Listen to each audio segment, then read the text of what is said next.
Well, welcome back to Celebrate Good Lives, episode 21. It's great to be back in the studio, and I'm here with same old Dino. Same old. But with a couple of fresh mows. Fresh mows. Yours is looking much more I don't know whether it's risky like and Merv Hughes if you're Australian, or like Tiger King maybe by the time it gets going. I think mine's looking more distinguished, sophisticated. Sanchez.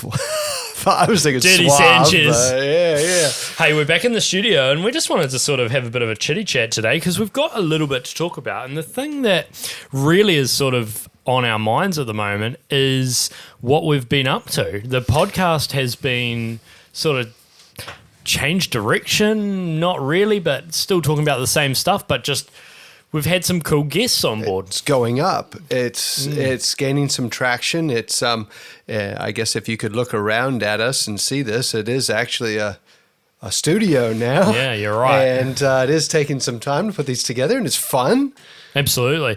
And I think one thing that we need to sort of take into consideration and say thank you for is those guests that we have had on for the last 4 podcasts now. We haven't actually done a podcast by ourselves since episode 17 or 16. So, you know, it was good to have Jordan to come in and give us some expert analysis on the embalming procedure. Yeah. And to talk to us a little bit about his process and what he does, because embalming between everybody is done differently. You know, and everyone has the same fundamentals but do things differently. Yeah, and I think there was a lot of good general insight to anybody that was maybe on the very entry level of being interested in what to do, how to get in, and how pretty much an acknowledgement of what we said is, you know, you just got to get in, get a job, knock on the door, and how it all works. Get a job. Yeah, exactly. So, and then that podcast going forward from that, with Glenys Talavai from Public Trust. I was such an eye-opener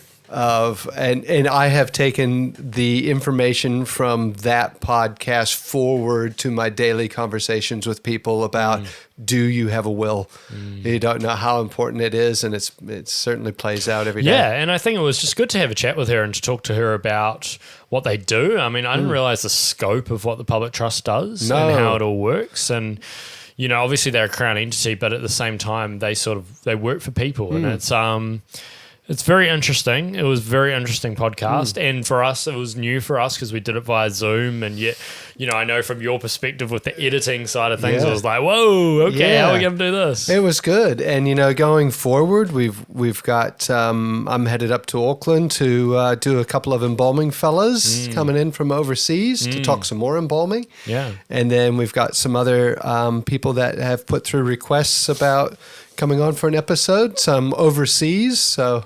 Yeah, more overseas some people. Local. So yeah, quite cool. Yeah, no, cool. So what's happening with you? Well, I tell you, what are you doing? Well, it's a lot of the same for me. Bit of fishing, if I could call it. Oh yeah, have you got a story for the listeners? Have you got a story for the listeners? Yeah, okay. Well, I do enjoy putting my Kentucky out over the weekends with my kids and stuff, as I'm fortunate to live quite close to the beach. And we decided, Louie and I decided to catch up with a couple of mates from a long time ago and headed out to a Potokee and decided to put it out and have a bit of a boys' day on the beach. Nice. Yeah, put it out. There was a few big waves coming in. Father-son bonding. How good. Yeah, it was bonding, that's for sure. And we set the Kentucky up, set it out, and she got turned sideways in a wave, and she ran 20 minutes down the beach. And nice. And some very nice people walked my Kentucky back to me. And then we decided just to put it right back out again, not realizing that I probably should have reeled the line in. Wow. And then a wave knocked it over again and sent it left down the beach. And another generous man was kind enough to set it off into the driftwood for me. Oh. And we found it, and set it out a third time, finally got it straight, and decided it was long enough and brought it in, and it came in one probably a kilometer ball of hooks and string, and it was a nightmare, absolute nightmare. But aside from that, hey, And you're going away this week? NFL keeps rolling. Going. I'm headed up to Auckland to the NZEA, New Zealand Embalmers Association, meeting and seminar. So looking forward to be part of a practical embalming, to get to watch that and ask some good questions. Hopefully I can come up with some good ones. And reacquaint myself with some of the other colleagues, see who's listening, see who's got some interest in what we're doing, and go from there. Nice. Yeah. And that's you? good. Yeah, no, just last week spent at the Funeral Directors Association, so we're sort of on one side or the other. Yeah, now hold on. We're covering our bases here. Hold on, you're a bit slow playing your aces here. There's a congratulations for you've been... You're telling the story. Finish. No, you do it. No, so I'm now a board member for the Funeral Directors Association of New Zealand, so that's pretty exciting. So that's very exciting. It's very exciting. Lots to do, lots of work to be done. Cool to be able to be involved in the steering of the ship, essentially, and where it's going to go. And it looks like a good team. Yeah, exactly. We've got a good team of board members and a good management team that look after the day-to-day from a national perspective. So, yeah, exciting. And it was good to be involved and catch up with everybody after not seeing them since February, I think, or conference. So, some of them. And so, yeah, had a good week. Learned some things. There was a lot of talk about, had some good conversations about the podcast, and then had some conversations about other things to do with the industry as well. And I think it's interesting. We got our, we might talk to the report another time, because that was quite a cool report. That statistics, I love statistics. But, increased rate in direct cremation is still happening. Yes. That was one thing that I took out of it was increased rate in direct cremation, less funerals happening, more people getting involved, more DIY. The one positive thing I took out of those statistics, and we'll just touch on it and do it more in depth another time, was the percentage of family-owned funeral homes to corporate. Actually, that was interesting. And I was I thought it was flopped the other way, but yeah. So for those that don't know, I guess in New Zealand, we're corporate firms are taking over a lot of privately owned firms around the country. What it seems like. Well, what seems like, but they're actually only performing 28% of the funerals in the country. So I think they're only operating 28% of the firms, and 70-something% is family owned, private and family owned. So that was quite. That's awesome. It was quite cool, and it was sort of surprised me a little bit.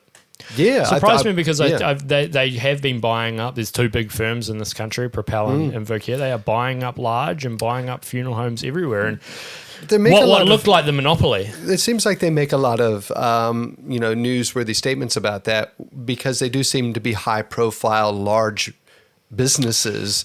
And there are a lot of small towns in New Zealand that are still. And I think the one thing that we sort of think about all the time, and I talk about this regularly, is that both those large corporate firms have bought the biggest firms in the country and continue to buy the biggest firms in the country. Yeah. And we always hear about them getting bought, and then you think, ooh, there goes another one. There goes another one. But when you actually draw it back and you have a look at it, and the statistics don't lie, and then that's the fact that, they are only owning 28%. And when you think about it, there's a lot of towns in this country that have a funeral home and are members of our association, Funeral Directors Association, that have that are not corporate owned and that still perform, that are family owned. Yeah.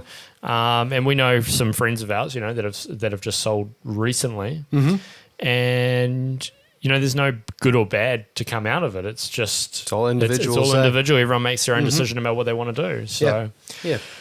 Exciting for people, and I think the era of the mum and dad funeral home is sort of becoming few and far between. It is dropping back, and a couple of these guys that have expressed interest coming on the podcast from overseas are smaller town mom pop family owned places, so it'd be interesting to chat to them about some of that, and it'd be interesting to see what their thoughts are about the corporate aspect too, because surely there'll be that going around. Definite experience. Those places as well. Yeah.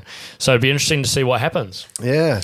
What's happening with the NFL? Well, I was just going to try to segue to the new front desk in the office and how it's sort of turned into the morning meeting station about what we're doing and the NFL. And we get along in the NFL, and you actually acknowledge that you're actually trying to give it a go. I'm actually trying to watch it and understand it. If you're not into it, it's hard to understand. Yeah, I'm trying. I've got nothing on at the moment. You see, this is other than working horses. It's more the fact that like nothing on, as in there's no rugby or rugby league on at the moment. So I don't have anything to like occupy my time outside of work. And so for those that maybe know me, you would know that I do love rugby and rugby league. And now I'm sort of trying to focus a little bit on this NFL thing, and it's a struggle, man. I'm struggling.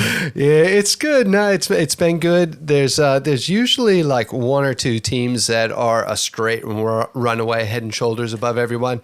This year it seems to be like the top 6-8 teams are all real good. They're all right there, and they've all had losses and they've all had injuries. And I got a feeling this year's going to come down to whoever can avoid a major injury to a major player. But our Dolphins have they took one on the chin the other morning to the Chiefs in Germany. So that was a revenge game for our man Tyreek. Yeah, but he didn't quite get his revenge that he wanted. But never doubt the Dolphins will be in there. But 100%, and it's Melbourne Cup Day. Yeah, you were telling me about this little horse race that I have no idea about. Yeah. So Melbourne Cup Day, we've all done a little sweepstake in the office. Apparently it's in Australia. He goes, is this Melbourne Cup race? Is this in Australia or where is it? Where is it? Are we going? No.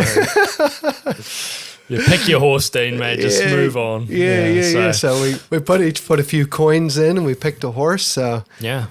So we'll see what comes of that. 5 o'clock tonight. So that's exciting. Yeah. Auntie drew the top horse. So. Yeah, Auntie drew the favourite. And we need to get Auntie in for a podcast day, but she'll sit in the middle and not say anything. She won't say anything. Yeah. So, what else is happening? Are we? What else has been happening? Well, as Gateway, we've had a lot of things happening.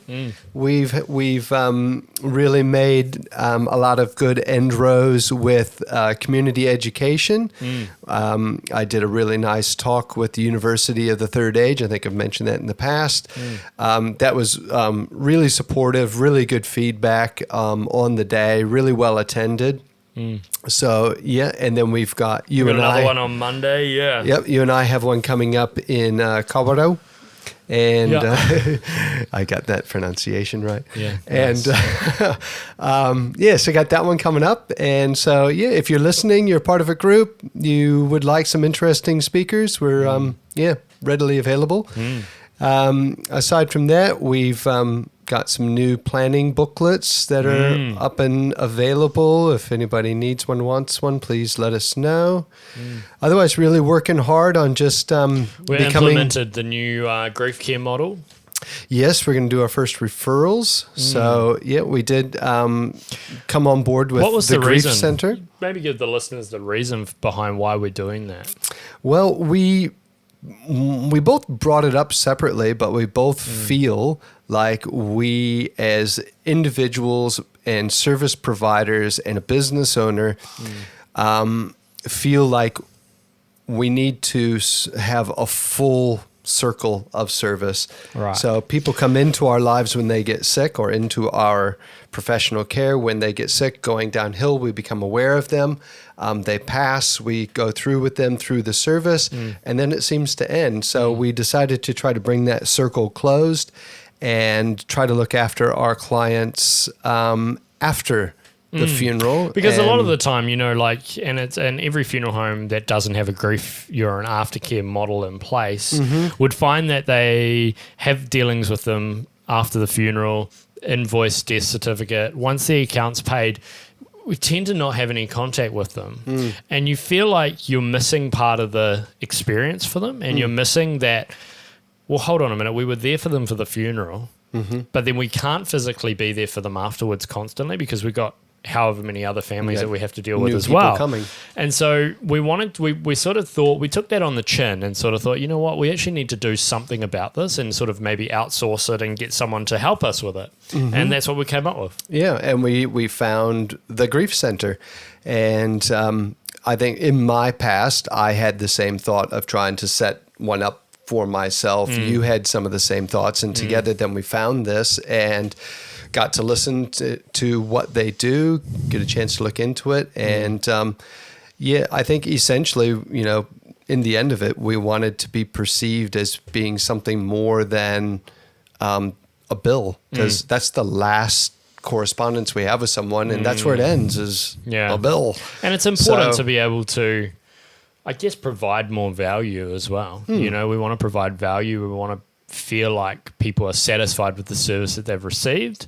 And this is just another way of doing that. And another part that we had both talked about was that we felt that our aim in what we do is to put our families on the best foot going forward, that they've had a positive experience and going forward, they're in a good place.